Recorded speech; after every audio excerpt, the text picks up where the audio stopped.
వెంట్రుకలు లెక్క పెట్టాడట ఆయన. మనకు అసలు ఎన్ని ఉడుతున్నాయో తెలియదు, ఎన్ని ఉన్నాయో తెలియదు. తెలుసా అండి?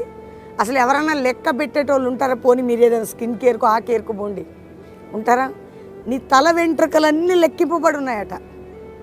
భయపడకండి. మీరు అనేక పిచ్చుకల కంటే, పిచ్చుకల్ని కిచకిచా అంటూ ఉంటే మనం వెళ్ళి అప్పుడప్పుడు చూస్తూ ఉంటాం కదండి. చక్కగా వాటిని పోషిస్తున్నాడు. అడవిలో అడవి పువ్వులు, పిచ్చుకలు కదా. ఆ దేవుడు ఏమన్నాడు? మీరు వాటికంటే శ్రేష్ఠులు. నేను మిమ్మల్ని ఎంతగా ప్రేమిస్తున్నానంటే నా ప్రాణం పెట్టినంతగా. ఎంత ప్రేమ అండి యేసయ్యకి మనం అంటే. నేనంటే నీకు ఎంత ప్రేమ అయ్యా అని ఒకసారి ఆలోచించండి. ఎందుకమ్మా నీకు డిప్రెషన్? ఎందుకు నాన్న నీకు కృంగుదల? ఏమవుతుంది జీవితంలో? దేవుడు లేడా నీకు? ఆయన నిన్ను విడుస్తాడా? కాబట్టి ఈరోజు భయపడకుడి. మీరు శ్రేష్టమైన